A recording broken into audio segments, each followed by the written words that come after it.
நாளைக்கான வீடியோ தாங்க வந்திருக்கு. வீடியோ வந்து சூப்பராக இருந்துச்சு அப்படின்னு தாங்க சொல்லணும். அதாவது நம்ம சீதா வந்து நம்ம மகாவை வந்து ஜோக்கர் ஆக்கிட்டு அதுக்கடுத்து அன்பு அஞ்சலி வந்து அவங்களோட வீட்டுக்கு அனுப்பி வச்சுட்டாங்க அப்படின்னு தாங்க சொல்லணும். இன்னொரு பக்கம் பார்த்தா நம்ம மகா வந்து நம்ம குடுகுடுப்புக்காரனை வச்சு பயங்கரமான ஒரு பிளான் எல்லாம் போட்டிருக்காங்க அப்படின்னு தாங்க சொல்லணும். அதெல்லாம் பார்க்குறதுக்கு நம்ம சேனலை மட்டும் மறக்காமல் லைக் அண்ட் சப்ஸ்கிரைப் மட்டும் பண்ணிடுங்க.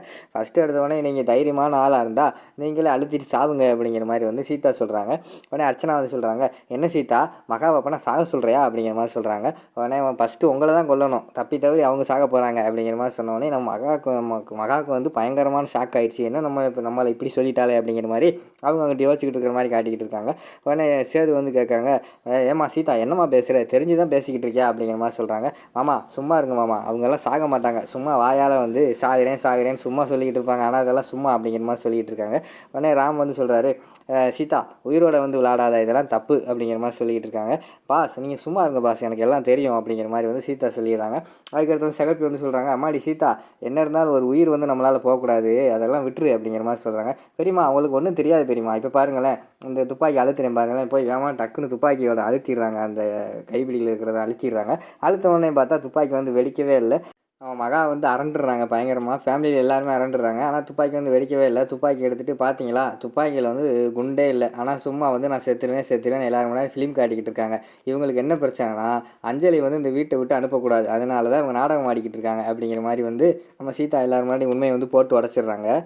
அதுக்கடுத்து வந்து சீதா வந்து சொல்கிறாங்க, இவங்களுக்காகவா பயந்துக்கிட்டு இருக்கு அஞ்சலி, இதெல்லாம் சும்மா விளையாட்டுக்கு, நீ போ நான் பார்த்துக்குறேன் அப்படிங்கிற மாதிரி சீதா வந்து அஞ்சலியும் அனுப்பி அந்த வீட்டை விட்டு நீங்கள் கிளம்புங்க அப்படிங்கிற மாதிரி சொல்கிறாங்க. அதுக்கடுத்து வந்து சிகப்பி வந்து சொல்கிறாங்க, ஏமா நீ என்னமோ உண்மையாகவே செத்து போயிடுவான் நான் நினச்சமோ பயந்து உனக்கு சப்போர்ட் பண்ணியெல்லாம் பேசிட்டேம்மா, நீ இப்படியே ப்ராடுக்காரம் பண்ணிக்கிட்டு இருக்க, இப்படி பண்ணிக்கிட்டு இருக்கியே, நீ ஒரு உண்மையான ரோசக்காரி கோவக்காரியாக இருந்தால் வீட்டுக்குள்ளே போய் நீயே நாக்கு அறுத்துக்கிட்டு செத்துரு அப்படிங்கிற மாதிரி சொல்கிறாங்க. ரொம்ப அவமானமாக போயிடுது மகாவுக்கு, விறுவிறுன்னு கோவப்பட்டு ரூமுக்குள்ளே போயிடுறாங்க. அடுத்துங்கிட்டு பார்த்தா அஞ்சலி வந்து எல்லாருமே கண்ணீர் மல்க வந்து வழி அனுப்பி வைக்கிறாங்க. காரில் ஏறி போகிறாங்க. மேலேருந்து மகா வந்து கடுப்போட ஜன்னல் வழியாக பார்த்துக்கிட்டு இருக்கிற மாதிரி காட்டுறாங்க. அடுத்த சீனில் வந்து மகா வந்து கோவத்தில் இருக்காங்க. அந்த ரூமுக்கு வந்து அர்ச்சனா போகிறாங்க. அர்ச்சனா போனவொடனையும், என்ன மகா இப்படி ஆயிடுச்சு, எல்லாரும் முன்னாடி அவமானப்பட்டியே, எனக்கே ரொம்ப கவலையாக இருந்துச்சு அப்படிங்கிற மாதிரி சொல்கிறாங்க. உங்களுக்கே அப்படி இருந்துச்சுன்னா எனக்கு எவ்வளோ அவமானமாக இருந்திருக்கும், எல்லாம் அந்த சீதாவால் தான் அப்படிங்கிற மாதிரி சொல்கிறாங்க. சரி மகா என்ன துப்பாக்கிக்குள்ளே குண்டை வைக்க மறந்துட்டியோ அப்படிங்கிற மாதிரி சொல்கிறாங்க. இல்லைக்கா நான் கண்டிப்பாக வந்து 2 குண்டு அதுக்குள்ளே வச்சுருந்தேன், ஆனால் அதில் எப்படி குண்டு காணாமல் போச்சுன்னு தெரியல அப்படிங்கிற மாதிரி சொல்கிறாங்க. அது எப்படி காணாமல் போயிருக்கும், ஒருவேளை நீ மறந்துருப்பியோ அப்படிங்கிற மாதிரி வந்து நம்ம அர்ச்சனா சொல்கிறாங்க. இல்லைக்கா குண்டு வச்சதை யாரோ எடுத்துருக்காங்கக்கா, அதனால தான்க்கா அது வந்து காணாமல் போயிருக்கு, துப்பாக்கியில் நான் குண்டு வச்சுட்டு வச்சுட்டேன், அதுக்கடுத்து அதில் யாரோ எடுத்துட்டாங்க குண்டை அப்படிங்கிற மாதிரி சொல்கிறாங்க. அப்படி யார் எடுத்திருப்பா அப்படிங்கிற மாதிரி அர்ச்சனா கேட்குறாங்க. எனக்கு தெரிந்து சீதா தான் எடுத்திருப்பா, ஏன்னா பேசுனதை கேட்டிங்களா, வெளியில் எல்லாருமே பதட்டத்தில் இருந்தாங்க, அவன் மட்டும் பயப்படாமல் அதெல்லாம் சாக மாட்டாங்க, சும்மா அழுத்துங்கன்னு சொல்லிட்டு பயப்படாமல் வந்து அந்த துப்பாக்கியில் வந்து ட்ரிக்கர் அழுத்திட்டா. அப்படி பார்க்கும்போது எனக்கு தெரிஞ்சு அவள் தான் கண்டிப்பாக, நான் வந்து எப்படி துப்பாக்கி எடுப்பேன் அவள் வந்து தெரிஞ்சிருக்கா, அதனால தான் அதில் உள்ள குண்டு எடுத்திருக்கா அப்படிங்கிற மாதிரி வந்து நம்ம மகா வந்து சொல்கிறாங்க. என்ன மகா இப்படி நம்ம வந்து எதுக்கெடுத்தாலும் நம்ம வந்து சீதா கிட்ட தோற்றுக்கிட்டே இருக்குமே, அவளை வந்து ஜெயிக்கவே முடியாதா அப்படிங்கிற மாதிரி அர்ச்சனா கேட்டுக்கிட்டு இருக்காங்க. அதுக்கு தான் ஒரு பயங்கரமான பிளான் போட்டுக்கிட்டு இருக்கேன் அப்படிங்கிற மாதிரி அவங்க பேசுகிற நேரத்தில் அங்கிட்டு இருந்து பார்த்தா நம்ம இவர் இருக்கார்ல துரை வந்துடுறாரு. துரை வந்து இவங்க என்ன பேசிக்கிட்டு இருக்காங்க, ஏதோ பிளான்லாம் பேசிக்கிட்டு இருக்காங்களே, என்னவா இருக்கும் அப்படின்னு சொல்லிட்டு அவனுக்குள்ள நின்று கேட்டுக்கிட்டு இருக்கிற மாதிரி காட்டுறாங்க. என்ன பிளான் அப்படிங்கிற மாதிரி அர்ச்சனா கேட்குறாங்க. மகா வந்து சொல்கிறாங்க, என்ன இருந்தாலும் ஜாதகம் வந்து உண்மை தானே, அந்த ஜோசிக்கார் வந்து உண்மை தானே சொல்லியிருக்காரு, ஒன்று வேறு கல்யாணம் ஆகணும் எல்லாம் 6 வருஷம் புரிஞ்சிருக்கணும்னு சொல்லியிருக்காருல, அதை நம்ம அப்படியே உண்மையாக்குவோம் அப்படிங்கிற மாதிரி சொல்கிறாங்க. அதான் ராம் தான் சொல்லிட்டானே, என்னாலும் பரவாயில்ல நான் வந்து சீதா கூட தான் இருக்க போகிறேன் அப்படிங்கிற மாதிரி சொல்லிட்டு அப்படிங்கிற மாதிரி அர்ச்சனா சொல்கிறாங்க. இல்லைக்கா நம்ம ராம் வேணால் இருக்கலாம் சொல்லலாம், ஆனால் வீட்டில் உள்ள எல்லாத்துக்குமே பயம் காட்டுவோம், முக்கியமாக வந்து சீதாவுக்கு பயம் காட்டினா அவளே தன்னால் ஓட போகிறா அப்படிங்கிற மாதிரி சொல்கிறாங்க. அப்படி என்ன பண்ண போகிற அப்படிங்கிற மாதிரி சொல்கிறாங்க. நீ பொறுத்திருந்து பாருக்கா, அவன் பயங்கரமான பிளான்லாம் பண்ணி வச்சுருக்கேன் அப்படிங்கிற மாதிரி சொல்லிக்கிட்டு இருக்காங்க. ஐயோ அவங்க பெரிய பிளான் பண்ணிட்டாங்களே, இதை உடனே போய் வந்து நம்ம சீதா கிட்ட சொல்லணும் அப்படின்னு சொல்லிட்டு துறை அந்த இடத்துல வந்து கிளம்பிடுறாரு.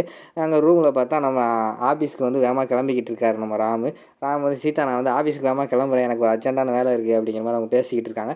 அந்த இடத்துல வந்து ரூமுக்குள்ளே வந்து துறை போகிறாரு. சீதா அவன்கிட்ட முக்கியமான விஷயம் பேசணும் அப்படிங்கிற மாதிரி சொல்கிறாரு. இருங்க ஒரு நிமிஷம், ராம் பாஸ் வந்து வேலைக்கு சீக்கிரமாக கிளம்பிக்கிட்டு இருக்காரு, நான் அனுப்பிட்டு வரேன் அப்படிங்கிற மாதிரி சொல்கிறாங்க. உடனே துறை வந்து இல்லை அதை விட முக்கியமான விஷயம், உடனே என் கூட வா ஒரு 5 நிமிஷம் அப்படிங்கிற மாதிரி கூட்டு போயிட்டு சொல்கிறாரு. சீதா வந்து பயங்கரமான பிளான் போட்டா, என்னென்னமோ பிளான் போட்டிருக்கா, ஜாதகத்தில் வச்சு ஏதோ பிளான் போட்டுக்கிட்டு இருக்கா, அவங்க பேசிக்கிட்டு இருந்தாங்க, ஏதோ நீ பார்த்துருமா அப்படிங்கிற மாதிரி சொல்லிகிட்டு இருக்காங்க. ஓ அப்படியா, மறுபடியும் பிளான் போட ஆரம்பிச்சிட்டாங்களா, நான் பார்த்துக்கிறேன், அவங்க எந்தெந்த நேரத்தில் எப்படி எப்படி யோசிப்பாங்க எல்லாமே எனக்கு தெரியும், முக்கியம் அதெல்லாம் நான் பார்த்துக்கிறேன் அப்படிங்கிற மாதிரி சொல்லிவிட்டு அவங்க பேசிக்கிட்டு இருக்காங்க. உள்ளேருந்து ராம் வந்து ஷூவெல்லாம் மாட்டிட்டு வரும்போது பார்த்தா மேலேருந்து அந்த காத்தாடி வந்து கலண்டு விழுந்துருது.